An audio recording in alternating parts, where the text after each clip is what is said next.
Hello, my name is Ola, and today I'll be talking about the IELTS reading test. The IELTS reading test. I'm going to give you the overview of the IELTS reading test, things to do before you take the IELTS reading test, and as you prepare to take the IELTS reading test, things to know, one or two strategies that might help you in the IELTS reading test. Okay, let's move on. Right. First things first, the IELTS reading test is a communication skills test. And not just that, sad to say, it's a vocabulary test. Yes, not just a communication skills test, but a vocabulary test. Now I say that with emphasis because a lot of people don't understand the IELTS reading test properly. They think the IELTS reading test is just one test that you just go, sit down and write and then get a very good score. Nope, it doesn't work that way with the IELTS reading test. Okay, any other reading test it could work that way, but not the IELTS reading test. Right? It's also a reading and comprehension test with language-oriented questions. Right? So it's language-oriented. Right? So it's very important for you to make that as a test taker. Alright, another thing is that you need to appreciate the test makers or the test writers. That is University of Cambridge ESOL examination, British Council, and IDP Education Australia.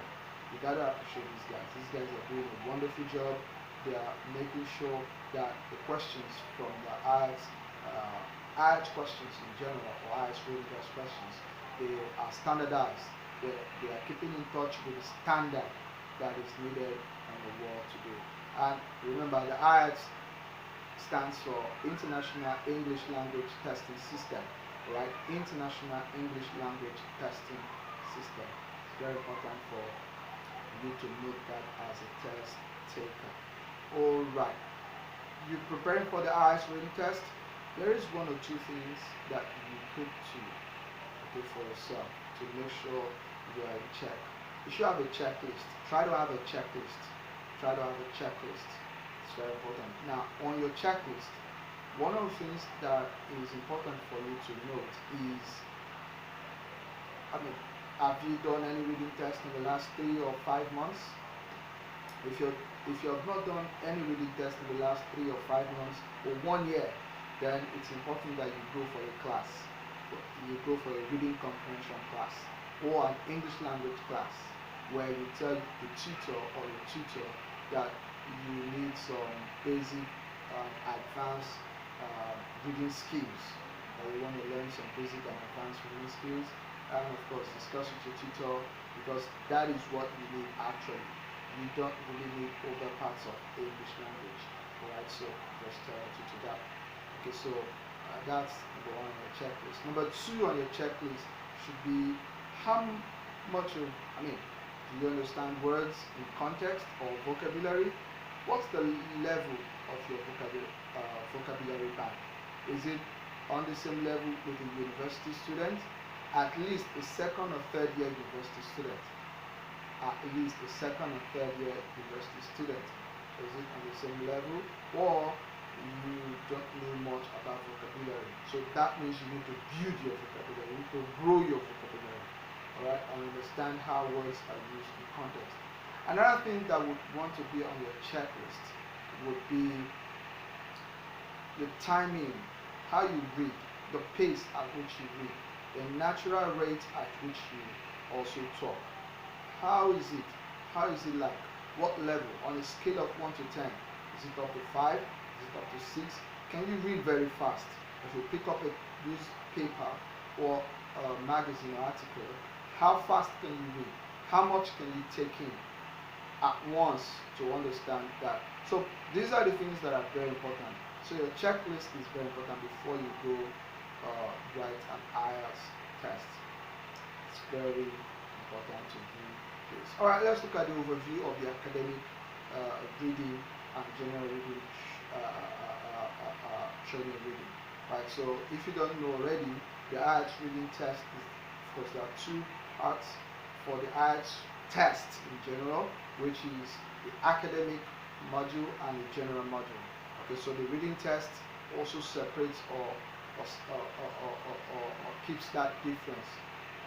We have the academic reading and the general training reading.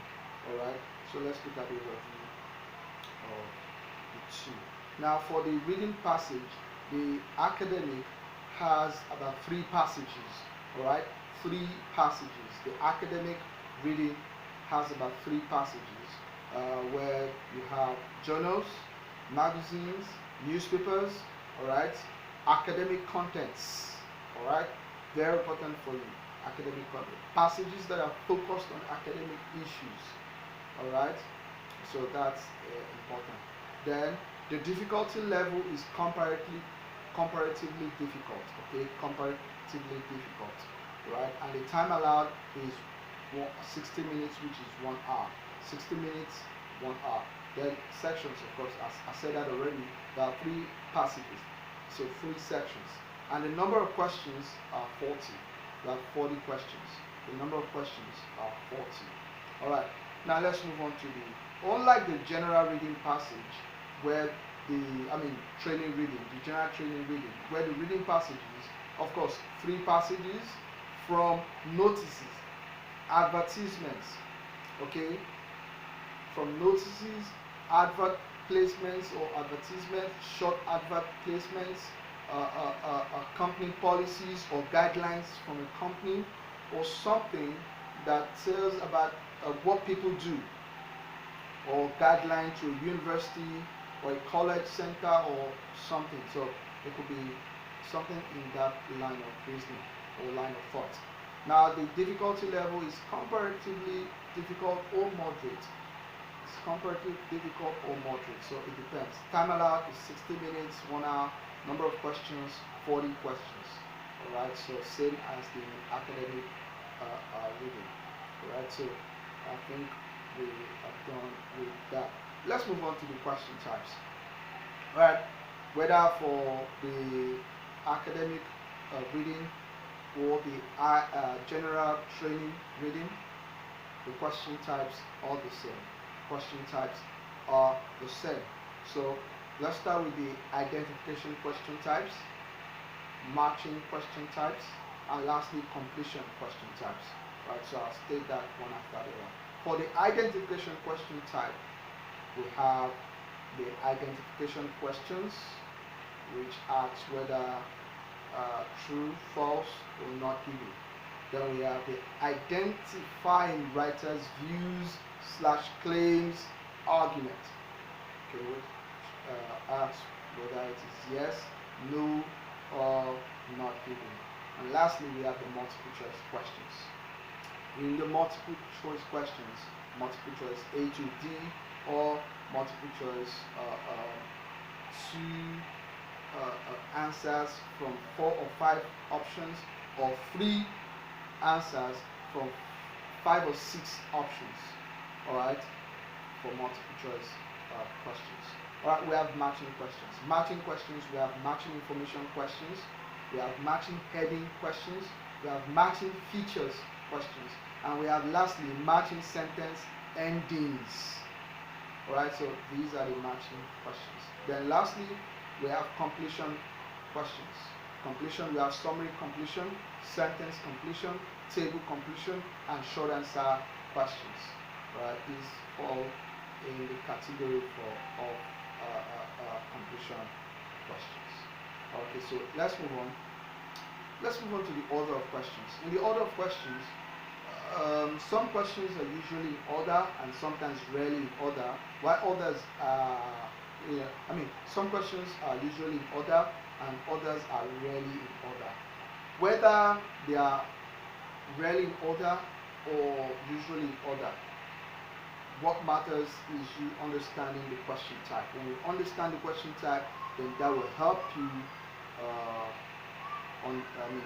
that would enable you answer the question or questions appropriately. Alright, so for usually in order, summary, note table, flowchart, completion, they are top on the list. Okay, they are what? Top on the list. They are usually in order. They are usually in order. Summary, note table, flowchart, completion questions are usually in order. Right? Sometimes identify information questions can be in order and sometimes not in order. It can be in order and sometimes not in order. Identifying writer's view slash claims can be in order or not in order. So that depends too. Multiple choice questions are usually in order. They're usually in order. At least that I can say. Matching sentence ending questions are usually in order too. They're usually in order. Then short answer questions, they're usually in order. These are usually in order. Okay? Now, those that are really in order, like I said, identify information. Identifying information questions, they're really in order. Sometimes they can be, and sometimes they're really in order. Alright? We have the matching questions too, matching heading, matching information, and matching features. They are usually and rarely in order. So it depends on the test makers, depends on the test writers. What about difficulty? Alright, we have easy questions, we have medium questions, and we have difficult questions. Alright, the easy questions are the matching heading questions and short answer questions. They are easy. I would also say that multiple choice questions are easy, but not that easy. Alright, so let's put it in the medium. Let's put it in the medium category. Okay, so we have matching sentence endings, matching features, multiple choice, sentence completion, diagram, label, summary, note table, flowchart questions. Alright, you have that. And then you have difficulty. Then the last order of difficulty, the last level of difficulty is difficult. That's difficult questions and matching information. Alright, matching information sometimes are tricky. So there are some things you need to know about that in order to do for any matching information question. Then you have identifying information questions, true, false, and not given, and identifying views slash claims questions, yes, no, not given. So these are moderately difficult. Okay, let's move on. Like I said, order matters, so please know the order of the questions. Know the order of the questions, and that is important for you. Instructions are important, so please read instructions. The IELTS test has some sort of agreement with the instructions. If you understand the instruction in the IELTS test, you understand instructions, you will be able to answer the question at least up to 50%, if not more. But okay, because sometimes instruction can lead to the answer. Asking questions that just instruction, says the answer, or tells you or gives you an idea of what the answer is going to look or be like. So please take time to understand instructions, read instructions, and understand instructions as well. Alright, so now instructions are different types. You could have something like this. The directions for each task will tell you how to, should tell you how to answer questions. Okay, they should tell you what to do. For example, some questions require numerals. For instance, Roman numerals I, double I, triple I, and so on. Right? While others require letters. A, capital letter A, B, C, alphabetical letters. Alright? Short answer questions are even much more complicated, in that the directions may say something like choose no more than 2 or 3 words. Okay? Sometimes it could be 2 words, sometimes it could be 3 words. In fact, completion questions like summary, note table can say choose no more than 3 words or choose no more than 2 words. So it's important for you to please don't write more than 3 words, because already you have missed that particular question. Now, 1 mark for each correct answer. Oh, it's important to note here that there is no negative marking. There is no negative marking. Right, so there are 3 types of questions in the IELTS. There is type 1, which is where there is one possible answer. There is one possible answer. I think I've said this before, but let me emphasize it again. There's type 2 where there are multiple answers for only 1 mark. Multiple answers for only 1 mark. So you can have two answers for just 1 mark. There are question type categories where there are multiple answers and only 1 mark for each. Multiple answers and only 1 mark for each. Alright, so it's important for you as a test taker to note that. Alright, so remember instructions are important. Skills that are tested on the IELTS. This is something that is germane, very important as a test taker to understand. There are basic reading skills and advanced reading skills, and enabling skills too, and critical reasoning, critical thinking skills. Alright, this is important for you as a test taker.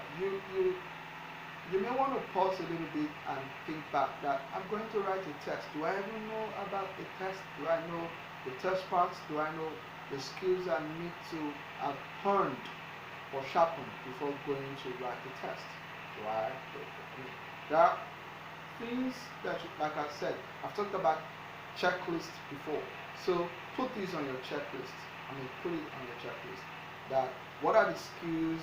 Do I have basic reading skills? Check. Do I have advanced reading skills? Check. Do I have critical reasoning skills? Check. These are things that are important to you as a test taker. Something you should have done. Okay, so skimming and scanning skills, grammar skills, language-oriented skills, paraphrasing and summary skills, connotation skills, collocation skills, fixed collocation and all that.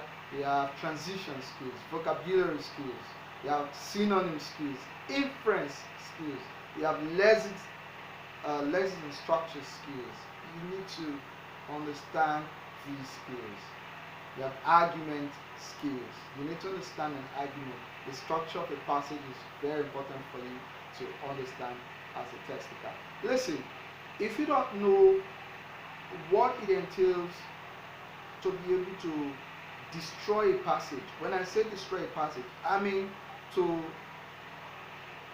put parts and portion of the passage in the proper context, or to split or organize passages in a map, or probably in a web map that you will understand properly, it's going to be difficult for you to be able to answer the questions. Because, from the question, you should be able to understand the information in the question for you to be able to read the passage or use the questions to work the passage. So as a test taker, these are things that are very, very important to us or to you as a test taker. So please remember, skills tested on the reading test. Alright, there are soft skills that are tested. What are the soft skills? A wide range of reading skills are tested, and this includes reading for gist. You could be reading for gist. This includes reading for main ideas and topic sentences. Okay. Also, we have reading for details, general and specific details. In fact, most of the time you are reading for general and specific details. We also have understanding, inference, and implied meaning. We also have identifying and recognizing writers' claims, opinions, attitudes, and purpose. Then we are following the development of an argument. Like I said before, the structure of an argument. You understand the structure of an argument? When two people are talking about something, and one is positive and the other is negative, do you say that they are arguing or they are in disagreement? Or do you say that they are in agreement? Do you understand what it means? To agree, to disagree, and to argue. You can't say two people are disagreeing and you say they're arguing. That's not an argument. Don't worry, in my next video I'm going to explain that clearly to us. Let's move on. Tips and tricks. Tips and tricks. Now, you need to understand that time is your enemy, so use it wisely. Time is really an enemy in the IELTS reading test, so use it wisely. It will be unwise for you to spend so much time on a particular question, or one particular question, or a particular set of questions, especially reading information, identifying information questions. and identifying views slash claims questions. And of course, matching information questions as well. Alright, next is be aware of what soft skills the test examiners or test writers are testing in each question. Okay, so be aware of that. Each different question type requires a different strategy or approach. Okay, so please take note of that. You don't have to understand every word, except that you won't remember every word. So please move with the information in the question. It's very important. Read, and then read some more. Practice makes perfection. So please, more practice. Read instructions very carefully. Improve your vocabulary and you will improve your reading score. But that's not a guarantee that if you improve your vocabulary, your reading score will be perfect. You need to improve your reading skills also. Hone your reading skills. Sharpen your skills. Okay? Don't waste too much time on one question. If you don't know the answer, move on to the next. And it might save time to come back to that particular question. Okay, so now let's look at the scoring for the IELTS reading test. The scoring. Each IELTS reading test question is 1 point. Okay, so like I said before, there is no negative marking or scoring. Okay, so you can get a raw score of up to 40 points since there are 40 questions, which I've said already, or I've mentioned earlier. However, keep in mind that each version of the IELTS reading test is slightly different, and the score required to achieve a certain band changes depending on how everyone who took the test did on that particular day. Alright, so for every test from the British Council, Cambridge ESOL examination, or IDP Australia, know that what the percentage of the collective percentage of what people did on that day will be what would, of course, be a yardstick to score people who took the test on that day. So it's not that you score and you'll be given, sometimes there's a percentage, and sometimes it could be that your score is a score.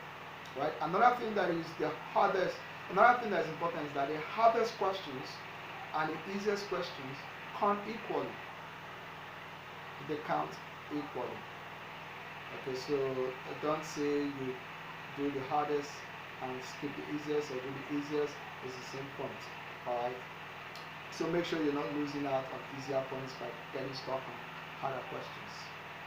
The IELTS test provides an accurate picture of the candidate's language skills and ability at a certain point in time. Skills and ability inevitably diminishes over time if not used.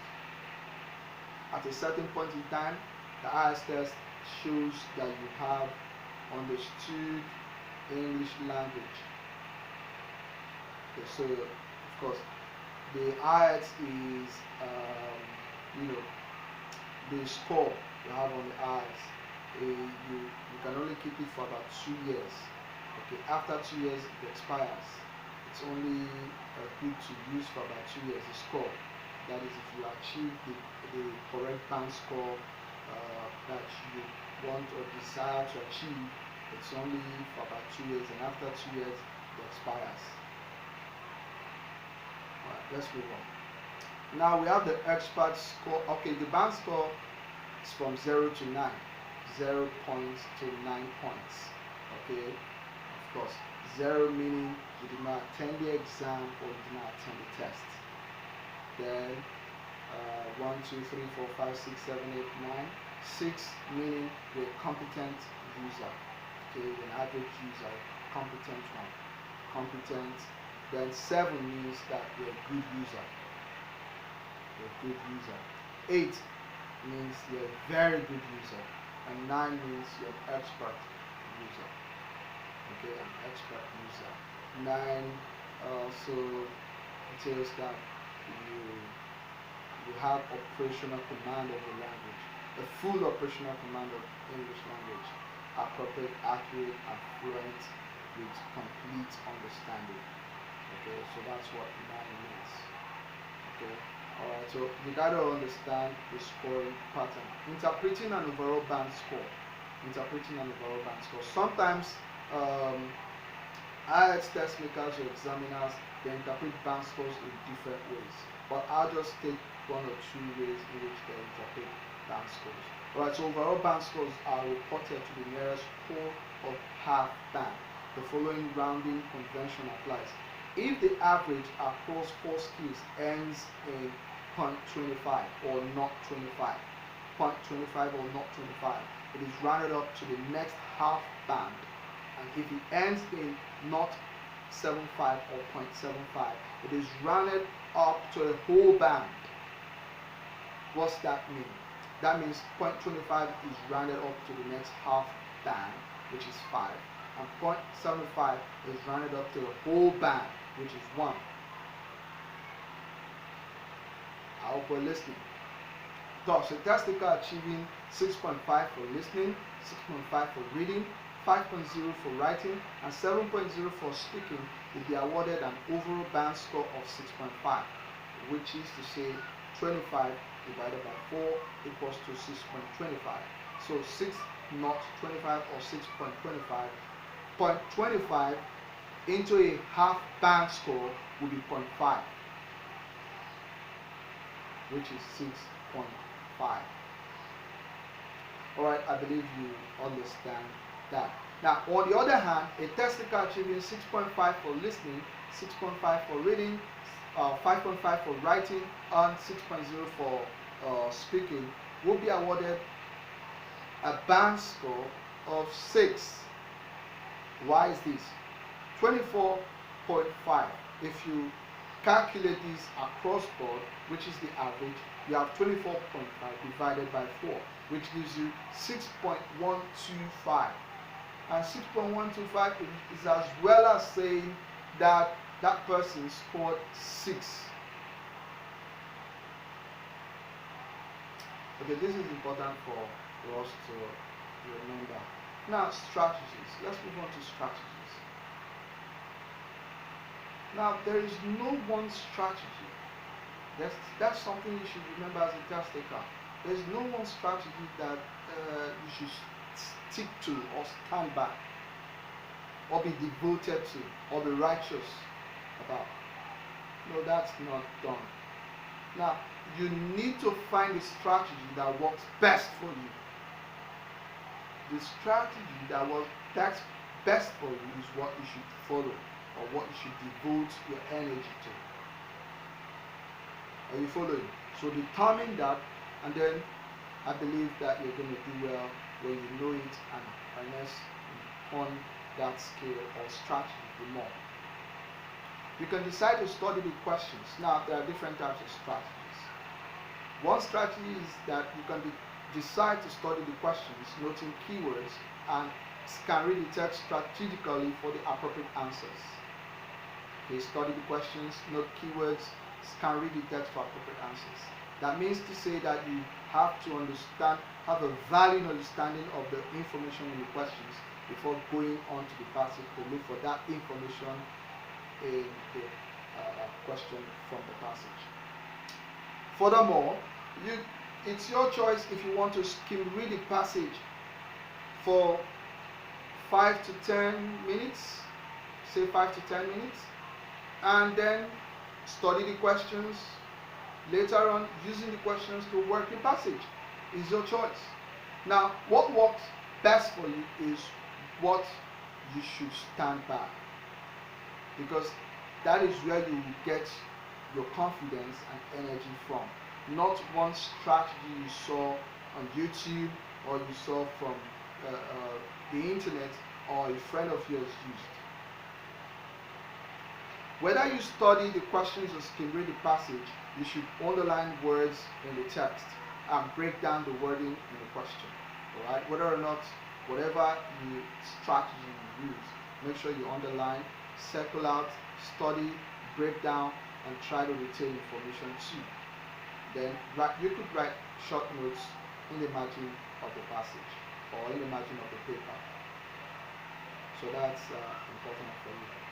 Another thing is think of possible synonyms. Possible synonyms.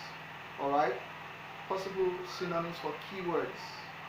Words that are important that you cannot ignore. That's what we mean by keywords. Relevant words. Okay? Now remember, no two strategies of the same. If you use a particular strategy for a question type, don't repeat that same strategy for another kind of question.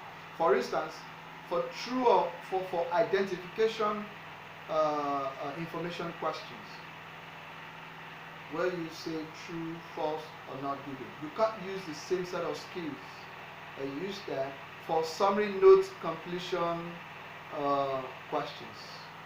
That's important. I mean, that's not good. That's unwise for you to decide, right? So please, no two strategies are the same. You can decide to read the passage, fine. You can decide to read the questions, fine. You can decide to break down the passage before you go to the questions, or you use the questions to work the passage. Whatever pattern you decide to use, look for the one that is appropriate to your level of understanding and then follow that. That's very important for you as that taker. Now finally, cover up loose ends. Track your progress level. Don't leave any stone unturned. Okay, make sure you master the skill, use the skill as much as possible. Alright, practice the question types and not the passages. Review the answers you got wrong and listen to the salient points in the questions, why you got it wrong and what you did that maybe not to get that score or get the question. Are you following? Pause, repeat, and ensure that you are learning. Pause, repeat, and ensure that you're learning. Create and devote time for study and more study. Create and devote time for study and more study. Alright, so I'm going to give you an assignment now. And the assignment is try laying your hands on academic contents, guidelines for companies, policies for companies. Try laying your hands on these passages or excerpts or articles, and then read the articles, then summarize the important points of the articles. Summarize the important points of the articles. Make sure you do this because it's going to help your reading skill. It's going to help your ability to retain information. All right, and not just the but the important points. Okay, the very important points. And then when you do this 1, 2, 3 times, do it again, do it over and over, and then it will increase the pace at which you go. Till I see you again, because I'm going to see you again in the online section. Thanks for listening.